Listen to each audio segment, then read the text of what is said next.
Okay, students, so we start with the trophic levels now. Now, in the continuation of the basic concepts of the ecosystem, now we are discussing the various trophic levels based upon the extent of the food chains. ਕਿ food chain ਕੀ ਚੀਜ਼ ਆ ਤੇ ਉਹਦੇ ਵਿੱਚ traffic level ਕੀ ਚੀਜ਼ਾਂ ਨੇ।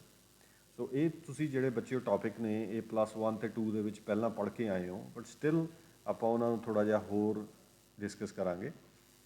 ਸੋ ਬੱਚਿਓ traffic level ਕੀ ਚੀਜ਼ ਆ? ਸਭ ਤੋਂ ਪਹਿਲੀ ਗੱਲ, ਜਿਹੜੇ ਆਰਗੇਨਿਜ਼ਮ ਇੱਕ ਸੋਰਸ ਤੋਂ એનર્ਜੀ ਲੈਂਦੇ ਨੇ ਉਹਨਾਂ ਦੇ ਗਰੁੱਪ ਨੂੰ ਟ੍ਰੋਫਿਕ ਲੈਵਲ ਕਹਿੰਦੇ ਆ।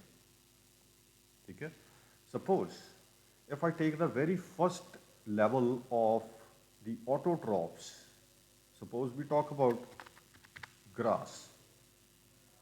ਹੁਣ ਜਿਹੜਾ ਗਰਾਸ ਹੈ, ਇੱਕ ਖਾਸ ਥਾਂ ਦਾ ਜਿਹੜਾ ਗਰਾਸ ਹੈ ਉਹ ਬੱਚਿਓ એનર્ਜੀ ਕਿੱਥੋਂ ਲੈ ਰਿਹਾ?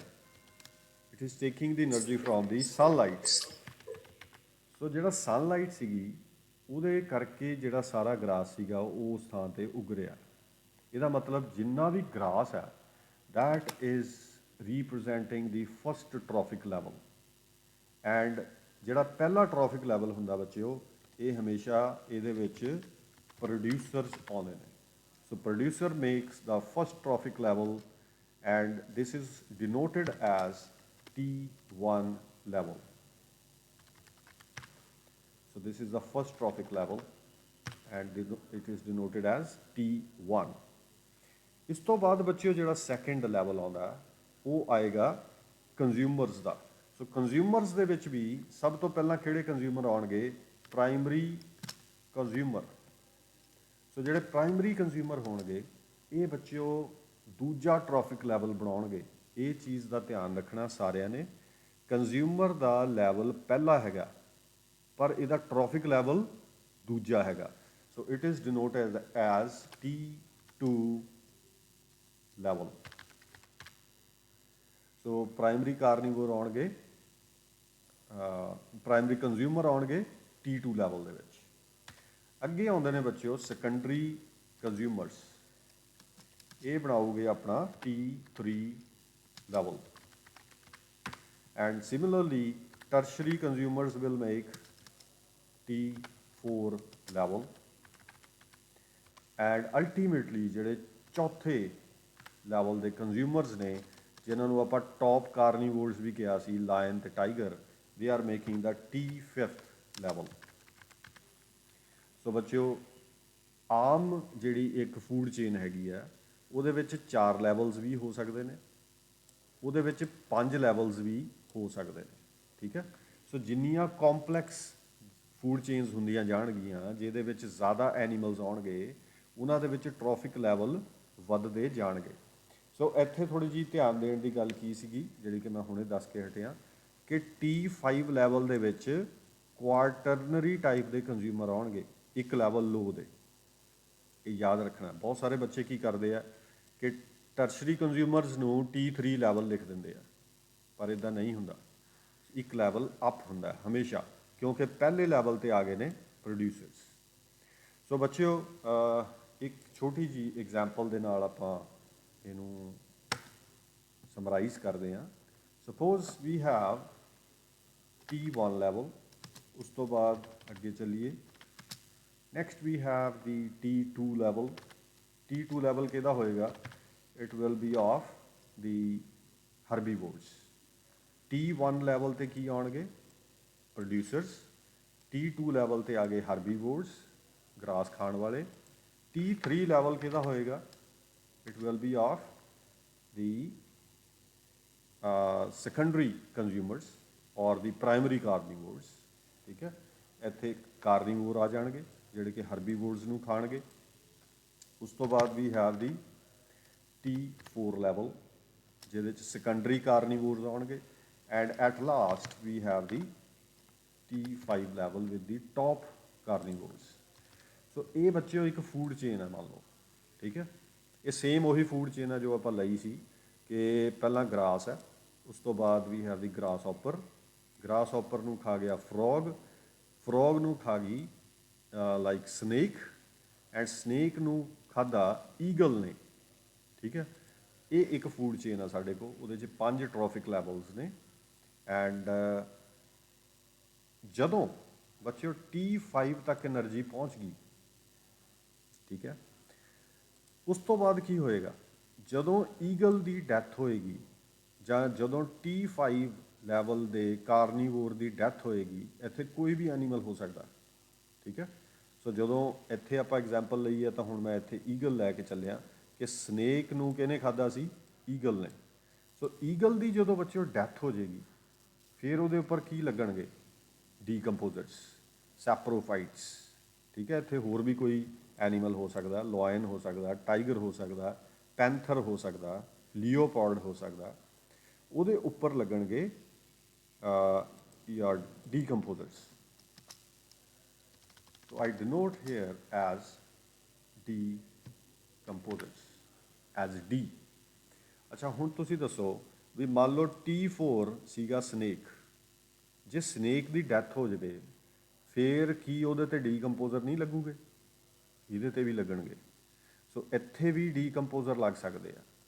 ਇਹਦਾ ਮਤਲਬ ਹੈ ਕਿ ਜਿਹੜਾ ਡੀ ਹੈ ਉਹਨੂੰ ਇੱਥੇ ਲਿਖਣ ਦੀ ਬਜਾਏ ਸਾਨੂੰ ਸੈਂਟਰ ਦੇ ਵਿੱਚ ਲਿਖਣਾ ਚਾਹੀਦਾ, ਇਨ ਦਾ ਸੈਂਟਰ। ਸੋ ਜਿਹੜਾ ਡੀਕੰਪੋਜ਼ਰ ਹੈ, you can make a line from T1 just like this. So ਜਦੋਂ ਗਰਾਸ, ਸਪੋਜ਼ ਕਿਸੇ ਨੇ ਗਰਾਸ ਖਾਧਾ ਨਹੀਂ, ਗਰਾਸ ਦੀ ਵੈਸੇ ਹੀ ਉਹ ਡੈਡ ਹੋ ਗਿਆ, ਪਾਣੀ ਮੁੱਕ ਗਿਆ ਅਤੇ ਗਰਾਸ ਦੀ ਡੈਥ ਹੋ ਗਈ, ਸੋ ਉਹਦੇ 'ਤੇ ਵੀ ਡੀਕੰਪੋਜ਼ਰ ਲੱਗ ਜਾਣਗੇ।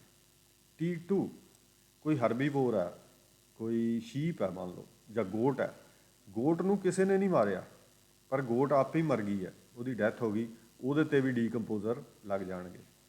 ਤੀਜੇ ਲੈਵਲ 'ਤੇ ਵੀ ਲੱਗ ਜਾਣਗੇ, ਚੌਥੇ 'ਤੇ ਵੀ ਲੱਗ ਜਾਣਗੇ, ਐਂਡ 5th 'ਤੇ ਵੀ ਡੀਕੰਪੋਜ਼ਰ ਲੱਗ ਜਾਣਗੇ। ਸੋ ਇਸ ਤਰੀਕੇ ਨਾਲ ਤੁਸੀਂ ਆਪਣੇ ਇਸ ਪਾਰਟ ਨੂੰ ਸਮਝਾ ਸਕਦੇ ਹੋ ਕਿ ਜਦੋਂ ਵੀ ਕਿਸੇ ਨੇ ਐਨੀਮਲ ਦੀ ਡੈਥ ਹੋ ਜਾਂਦੀ ਹੈ, ਅਲਟੀਮੇਟਲੀ ਉਹਦੇ 'ਤੇ ਡੀਕੰਪੋਜ਼ਰ ਐਕਟ ਕਰਦੇ ਆ। ਐਂਡ ਜਦੋਂ ਹੀ ਡੀਕੰਪੋਜ਼ਰ ਐਕਟ ਕਰਦੇ ਨੇ ਤਾਂ ਫਿਰ ਅਲਟੀਮੇਟਲੀ ਉਹਦੀ ਕੀ ਹੋਏਗੀ, ਪ੍ਰੋਸੈਸ ਇਜ਼ ਮਿਨਰਲਾਈਜੇਸ਼ਨ। ਸੋ ਜਦੋਂ ਹੀ ਮਿਨਰਲਾਈਜੇਸ਼ਨ ਹੋ ਗਈ, ਸਾਰੇ ਦਾ ਸਾਰਾ ਐਨੀਮਲ ਮਿਨਰਲ ਬਣ ਕੇ ਸੋਇਲ ਦੇ ਵਿੱਚ ਮਿਕਸ ਹੋ ਜਾਂਦਾ, ਠੀਕ ਹੈ। So ultimately everything goes into the soil, ਜਿੱਥੋਂ ਕਿ ਡਿਵੈਲਪ ਹੁੰਦੀ ਹੈ ਅਤੇ ਜਿੱਥੇ ਪ੍ਰੋਡਿਊਸਰ ਪ੍ਰੋਡਿਊਸ ਕਰਦੇ ਆ, ਉਸੇ ਸੋਇਲ ਦੇ ਵਿੱਚ ਸਾਰੇ ਮਿਕਸ ਹੋ ਜਾਂਦੇ ਨੇ, ਠੀਕ ਹੈ। So these are the various trophic levels. And ਇਹਨਾਂ ਟ੍ਰੋਫਿਕ ਲੈਵਲਸ ਦੇ ਵਿੱਚ ਬੱਚਿਓ ਕੁਛ ਰੂਲਸ ਨੇ। ਹੁਣ ਉਹ ਰੂਲਸ ਕੀ ਨੇ? Number 1, there is a loss of food energy at each trophic level। ਸੋ ਇਹ ਬਹੁਤ ਇੱਕ ਇੰਪੋਰਟੈਂਟ ਰੂਲ ਹੈ ਬੱਚਿਓ, ਇਹਨੂੰ ਕਹਿੰਦੇ ਨੇ 10% law, and this is a very important law as per the energetics of the food chains are concerned।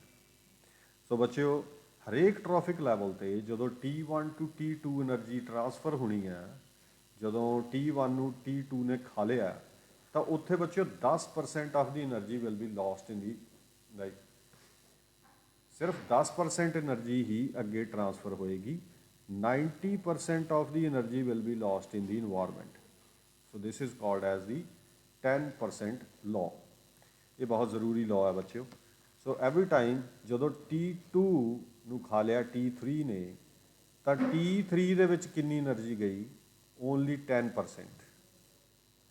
ਜਦੋਂ T3 ਨੂੰ T4 ਨੇ ਖਾ ਲਿਆ, again there will be 10% energy transfer. So ਇਹ ਜਿਹੜਾ ਲਾਅ ਹੈ ਇਹ ਸਾਨੂੰ ਦੱਸਦਾ ਕਿ 10% of the energy will be ਟਰਾਂਸਫਰਡ